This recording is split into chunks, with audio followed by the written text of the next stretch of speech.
Guys welcome to my YouTube channel. So आज एक और वीडियो में आप सभी का स्वागत है। और आज के इस वीडियो में हम बात करने वाले हैं कि किस तरीके से हम अपनी कार के जो गियर शिफ्ट हैं उनको स्मूथली ऑपरेट कर सकते हैं। तरीके से हम जो गियर्स हैं उनको अप शिफ्ट और डाउन शिफ्ट कर सकते हैं स्मूथली बिना किसी प्रॉब्लम के, और किस तरीके से हमें जो गियर शिफ्टिंग है वो करनी चाहिए। तो आज का जो हमारा टॉपिक है वो सिर्फ फोर्ड EcoSport के लिए मैं आपको बता रहा हूँ कि फोर्ड EcoSport में आपको किस तरीके से गियर शिफ्ट करने चाहिए स्मूथली गियर शिफ्टिंग के लिए। और बाकी के आने वाले वीडियोस में मैं आपको डिटेल में समझाऊंगा कि गियर शिफ्टिंग किस तरीके से आपको करनी चाहिए और क्यों आपके गियर बॉक्स रहता है वो आपको हार्ड फील होता है कभी कभी, या फिर आपका जो क्लच पेडल होता है वो हार्ड फील होता है। सो वो सब चीज़ें मैं आपको एक अलग वीडियो में पूरा डिटेल से एक्सप्लेन करके बताऊंगा। सो गाइस आज के इस वीडियो में जो है वो सिर्फ मैं आपको ये बता रहा हूँ कि फोर्ड EcoSport में किस तरीके से आपको गियर शिफ्ट करने चाहिए और कौन सा सही गियर होता है किस स्पीड के लिए, आप ये कैसे पता कर सकते हैं। ये वीडियो जो है ये एक सब्सक्राइबर की डिमांड थी तो उनके लिए मैं वीडियो बना रहा हूँ। चलिए वीडियो को स्टार्ट करते हैं बिना किसी देरी के। सो गाइस फोर्ड EcoSport अगर आपके पास है तो डीजल, तो आज हम डीजल की बात करने वाले हैं और स्पेशली फोर्ड EcoSport की बात करने वाले हैं। आगे आने वाले वीडियोज़ में मैं आपको डिटेल में एक एक चीज़ क्लियरली करके समझाऊंगा कि किस तरीके से गियर बॉक्स वर्क करता है, क्यों हार्ड हो जाते हैं गियर्स और क्यों क्लच पेडल हार्ड हो जाता है। बट आज हम EcoSport के बारे में बात करने वाले हैं कि EcoSport में आप किस तरीके से स्मूथली गियर शिफ्टिंग कर सकते हैं। सो गाइस EcoSport में आप अगर आपके पास EcoSport है और आप गियर्स आपको भी थोड़ा सा कभी हार्ड फील होते हैं तो आपको क्या करना है। सो आपको गियर शिफ्टिंग है उसमें आपको थोड़ा इम्प्रूवमेंट करना है अपनी। तो आपको जो आपकी कार है उसके गियर शिफ्ट क्यों हार्ड लग सकते हैं उसके दो रीज़न रह सकते हैं। एक तो जो आपका क्लच पेडल है वो पूरी तरह अगर आप प्रेस करके गियर्स नहीं डालेंगे तो आपको जो गियर शिफ्टिंग है वो थोड़ी सी हार्ड फील होगी। दूसरा गाइस ये रहता है कि अगर आपका जो फ्लोर मैट है वो आपने आफ्टर मार्केट लगवा रखा है और अब वो ज़्यादा ही लंबा जा रहा है, आगे तक जा रहा है और क्लच पेडल के बीच में आ रहा है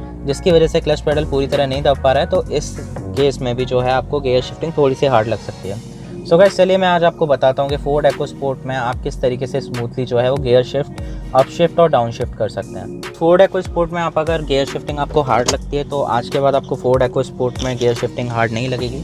तो मैं आपको बताता हूँ किस तरीके से आपको प्रॉपरली जो है गियर शिफ्ट करने चाहिए। सो सबसे पहले हमें क्या करना रहता है, हमारी कार अभी स्टार्ट है और हमें क्या करना है, अभी जो क्लच पेडल है उसको कम्प्लीटली पूरा प्रेस करना है अंदर तक। देन क्लच प्रेस करने के बाद हमें जो है वो फर्स्ट गियर में कार को डालना है। तो फर्स्ट गियर में बहुत इजीली आ गई। तो गाइस ये फर्स्ट गियर है हमारी कार में और अभी हमने अपनी कार ड्राइव करना शुरू कर दिया है। तो अब हम कैसे समझें कि अभी हमें सेकंड गियर में कार को लेना है। तो आपको क्या करना है, जस्ट इजीली एक्सेलरेट करना है और जब भी कार को नीड होगी, जब भी इसको लगेगा कि आपको अभी सेकंड गियर डाल लेना चाहिए, तो ये आपको गियर शिफ्ट इंडिकेटर इंडिकेट कर देता है कि अभी आपको सेकंड गियर में कार को डाल देना है। क्योंकि अभी जो रेंज है आपकी कार की ड्राइव करने की, जो इस फर्स्ट गियर की रेंज थी वो ख़त्म हो गई है। तो अब आप अपनी कार को जो है वो सेकंड गियर में डाल दीजिए ताकि जो सेकंड गियर की रेंज है अब आप उसमें ड्राइव कर सकें। सो इसी तरीके से अभी थर्ड गियर की जो रेंज आएगी उसमें भी आपको जो है गियर शिफ्ट इंडिकेटर वो बता देता है। तो आप देख सकते हैं यहाँ पर थर्ड आया और मैंने कार को थर्ड गियर में डाल दिया। सो गाइस अगर आप इस तरीके से अपनी कार के जो गियर शिफ्ट्स हैं वो शिफ्ट करते हैं तो काफ़ी ज़्यादा स्मूथ लगता है आपको। गियर जो शिफ्टिंग रहेगी आपकी काफ़ी ज़्यादा स्मूथ रहेगी और आपका इंजन है वो भी बिल्कुल लोड फ्री चलेगा, उस पर किसी टाइप का कोई लोड नहीं रहेगा क्योंकि आपकी जो शिफ्टिंग रहेगी वो प्रॉपर रहेगी। और प्रॉपर शिफ्टिंग करने से आपका जो रेंज मिलती है आपको हर गियर की वो आप पूरी तरीके से यूज़ कर पाएंगे। और साथ ही साथ दोस्तों आपकी जो गियर शिफ्टिंग है वो भी आपकी काफ़ी हद तक जो है वो कम हो जाएगी। So guys gear shift indicator की हेल्प से आप अपनी कार के जो गियर्स हैं उनको आप शिफ्ट कर सकते हैं। और अगर आपकी कार में जो गियर शिफ्ट इंडिकेटर नहीं है तो मैं आपको एक सिंपल ट्रिक बता देता हूँ। आपकी कार में जो टैकोमीटर है जब ये 2000 RPM के पास आने लग जाए तो आपको जो है गियर अप शिफ्ट कर देना है। तो जो आप देख सकते हैं जो डॉट है, ये वाली जो लाइन है आपकी ये 1500 RPM की, और जो ये वाली लाइन है आपकी ये जो 1500 RPM के ऊपर वाली, जैसे ही आपकी निडल इसके पास आ जाए तभी आप जो गियर्स हैं उसको अप शिफ्ट कर दीजिएगा। सो एक बार ही मैं आपको और दिखा देता हूँ। गियर शिफ्टिंग हार्ड तभी लगती है जब हम जो गियर है उसकी स्पीड के अकॉर्डिंग हम प्रॉपर्ली उसको शिफ्ट नहीं करते हैं। तो अभी हम स्पीड के अकॉर्डिंग है जो वो गियर शिफ्ट करेंगे और एकदम स्मूथली गियर शिफ्ट हो गया। अभी आप देखिएगा मैं थर्ड गियर में भी इसको जो है इंगेज करूँगा तो भी बहुत ईजीली जो है थर्ड गियर में कार आ जाएगी। और जब भी हमें डाउन शिफ्ट की ज़रूरत पड़ती है तो डाउन शिफ्ट किस तरीके से हमें करना रहता है वो भी इसमें डाउन शिफ्ट इंडिकेटर दिया रहता है आपको। तो आप उसकी हेल्प से है जो वो डाउन शिफ्ट का पता कर सकते हैं कि कभी आपकी कार को जो है डाउन शिफ्ट की ज़रूरत है। सो अभी मैं आपको दिखाता हूँ इसको वापस से थर्ड गियर में शिफ्ट करके और देन डाउन शिफ्ट करके दिखाऊंगा। सो अभी ये जो हमारा है सेकंड गियर, सो अभी मैंने थर्ड गियर डाल दिया और बहुत इजीली डल गया गियर शिफ्ट इंडिकेटर आने से पहले ही। और अभी आप देखिए जब भी मैं हल्के से ब्रेक लेता हूँ तो अभी यहाँ पर जो है डाउन शिफ्ट का इंडिकेटर है वो जलने लग गया है कि अभी मुझे डाउन शिफ्ट कर लेना चाहिए। तो ठीक है, मैं अभी जो है अपनी कार को डाउन शिफ्ट कर देता हूँ। तो अभी मेरी कार है जो डाउन शिफ्ट कर दी है और वापस से ये अप शिफ्ट की लाइट।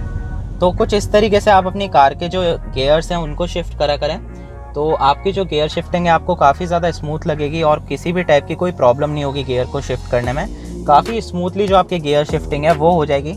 तो आप दोनों तरीके को यूज़ कर सकते हैं। अगर आपकी कार में जो है गियर शिफ्ट इंडिकेटर है तो आप उसका यूज़ कर सकते हैं, अदरवाइज़ आपका जो टैकोमीटर है आप उसकी हेल्प से गियर शिफ्ट कर सकते हैं। एक और ऑप्शन होता है जिसमें आप स्पीडोमीटर की हेल्प से अपनी कार के जो गियर्स हैं उनको शिफ्ट कर सकते हैं। तो स्पीडोमीटर वाला मैं अलग वीडियो बनाऊंगा, जो बड़ा वीडियो जाएगा, काफ़ी लेंथी वीडियो जाएगा, उसमें मैं डिटेल से आपको समझाऊंगा कि किस तरीके से आप तीनों तरीक़ों का यूज़ करके गियर अप शिफ्ट और डाउन शिफ्ट कर सकते हैं। आज मैंने सिर्फ एक सब्सक्राइबर थे, उनकी डिमांड के लिए ये वाला वीडियो बनाया था कि किस तरीके से हम फोर्ड EcoSport में स्मूथली गियर शिफ्ट कर सकते हैं। सो गाइस, इसी तरह मैं आपको बता देता हूँ कि डाउन शिफ्ट आपको कैसे करना है। या तो आप डाउन शिफ्ट इंडिकेटर आपको आए तब आप डाउन शिफ्ट कीजिए, या फिर आप किस तरीके से डाउन शिफ्ट कर सकते हैं। तो जब भी आपके जो RPM है वो 1000 RPM से नीचे जाने लगें, तो अभी जैसे मेरे जो कार के RPM है वो 1000 से नीचे चल रहे हैं, तो ये मतलब है कि अभी आपको जो है वो डाउन शिफ्ट करना है अपनी कार को।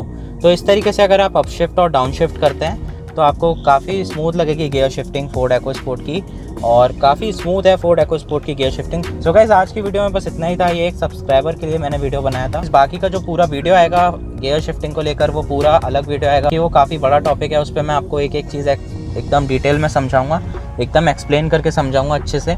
सो गाइस, आज की वीडियो में बस इतना ही था। तो अगर वीडियो अच्छा लगा हो तो लाइक शेयर सब्सक्राइब ज़रूर करें चैनल को। और साथ के साथ दोस्तों, जो हमारा नेक्स्ट टारगेट है वो है 1000 सब्सक्राइबर वाला, तो वो भी आप जल्दी से जल्दी पूरा करवा दीजिएगा। जिस तरीके से आपने प्यार दिखाकर 500 सब्सक्राइबर वाला हमारा जो टारगेट था वो पूरा करा है। और जल्दी ही मैं 500 सब्सक्राइबर के लिए जो स्पेशल वीडियो था वो भी मैं बनाने वाला हूँ, और जल्दी ही उसको पोस्ट कर दूँगा चैनल पर। जो 500 सब्सक्राइबर स्पेशल वीडियो रहेगा जिसमें मैं आपको एक स्पेशल फीचर के बारे में कार का बताऊँगा। सो गाइस, चैनल पर बने रहिएगा और मैं मिलता हूँ आपसे नेक्स्ट वीडियो में। जब तक के लिए bye bye and take care.